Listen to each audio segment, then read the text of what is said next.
So as today's video title suggests, I'm going to give you my absolute best piece of advice.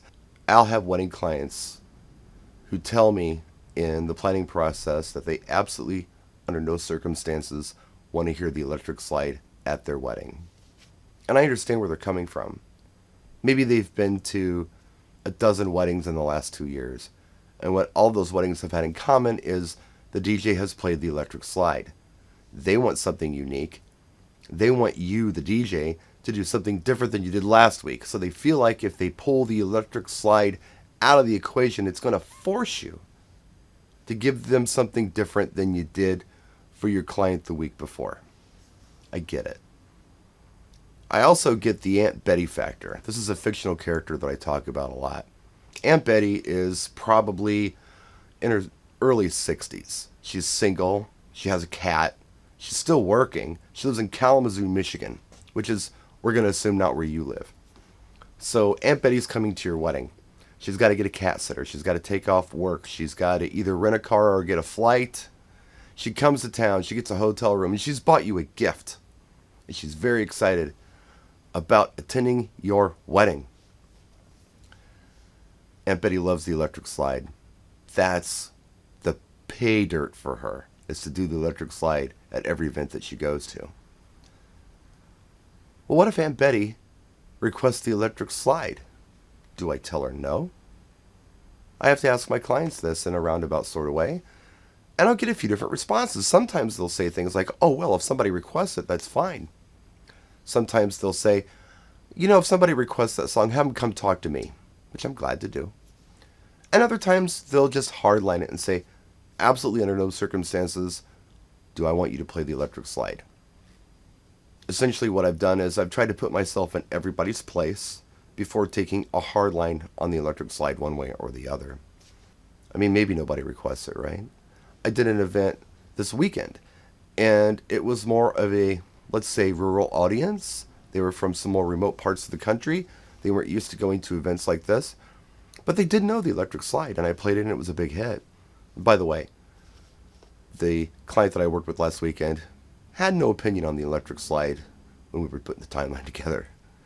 It's the same thing with Suavemente. I see a lot of DJs hardline that track, never play that song. It's very unprofessional.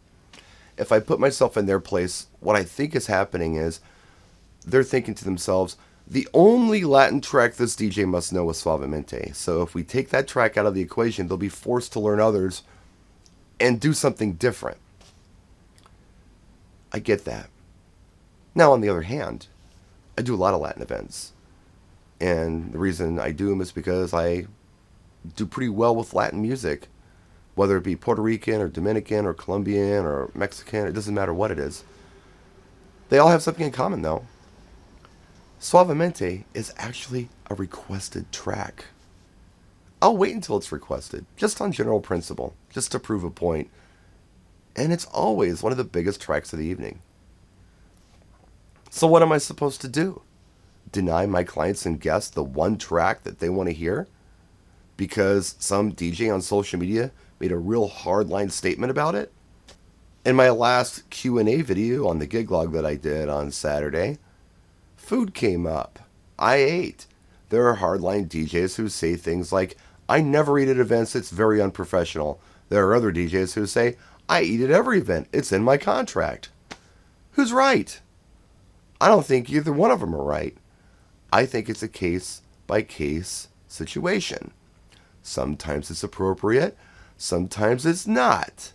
Sometimes it's insulting to refuse a meal. Sometimes it's incredibly inappropriate to demand one. You gotta have some common sense here. If you don't have any common sense, fine, hardline it.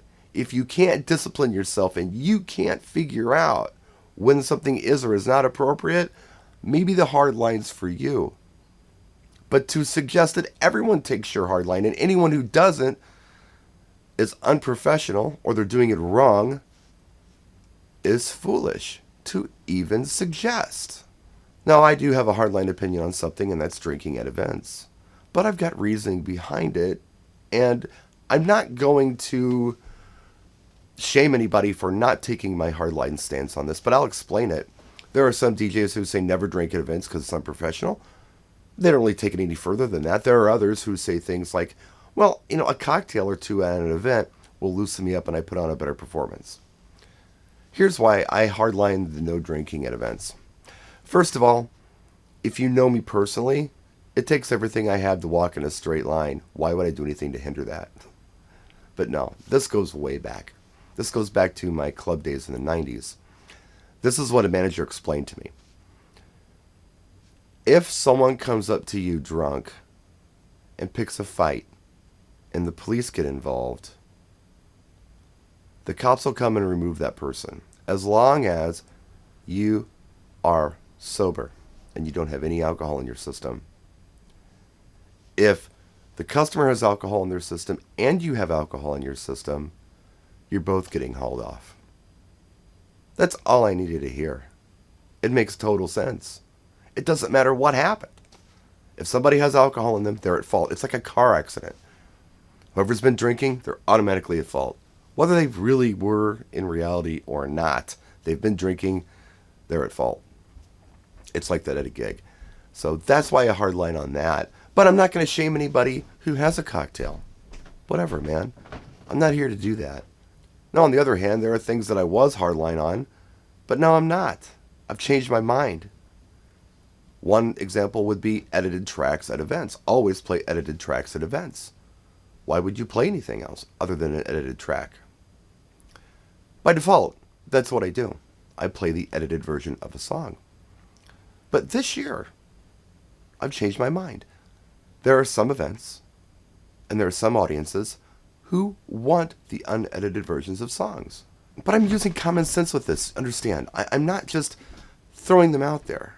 I'm thinking this through. I'm looking at who's in front of me. I'm considering the consequences before I do it.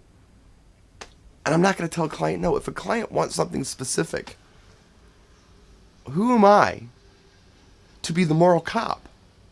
I'm not the moral cop. I'm the DJ. Play whatever they want to hear. I don't care.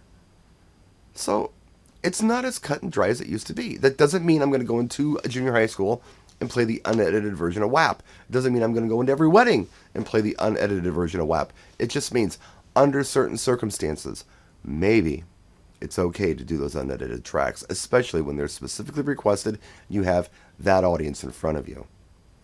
So I've changed my mind. It doesn't mean you have to. It just means that I did. Because what I'm doing is I'm expressing empathy for my customer.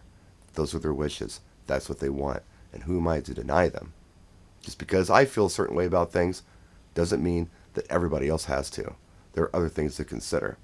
Now, speaking of hard lines, I think sometimes these can be detrimental to your performances, even if you have the best intentions on delivering the best product possible. One I can think of is the hard line on you must beat mix every track at your mobile events, weddings, whatever, because it's unique. Not a lot of DJs do it, and that's true. And I'm not here to rag on anybody's artistic integrity, but to insist everyone must beat mix, or if you're not beat mixing, you're not putting on the stellar performance. I don't agree with that. I also don't agree that you should never beat mix in an event. It's like anything else. Sometimes it's appropriate, sometimes it's not. If the determining factor of your next track has to do with the BPM of the track that you're currently playing, if that's the only factor that you're taking into consideration, maybe you're limiting yourself a little bit. If beat mixing is the one style that you're using all night, maybe you're not mixing it up a whole lot. Again, I understand why you would want to beat mix in an event. I do it, but I don't do it all night. I mix up several different styles of mixing, depending on what's appropriate. And the one determining factor that I take into consideration when I'm trying to pick the best song for the next song is never BPM. It's whatever the best track happens to be, and whatever transition I have to do to make that great, that's the one I'm going to do.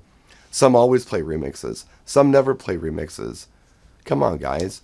Stop hardlining on this stuff. I think it's going to open up your artistic creativity to Get rid of those hard lines. Understand that you have the skills to do certain things, but also understand that it doesn't necessarily mean you always have to use that skill. You can do other things. You can try other things. You can be creative. So going back to what the video was originally about, it's empathy. It's putting yourself in someone else's place. It's understanding that just because you don't feel the same way somebody else does, it doesn't make them wrong. It's about not making blanket generalizations all the time. I think it's going to make you a better DJ. It's going to make you a better programmer. It's going to make you a better salesperson. It's going to make your timeline creation go a lot smoother. It's going to open you up artistically. Thanks for watching. I appreciate you. Thank you for your likes and your comments and subscriptions and notifications and whatever else people say when they do YouTube videos. Thank you for all that. I appreciate you. Practice and enjoy.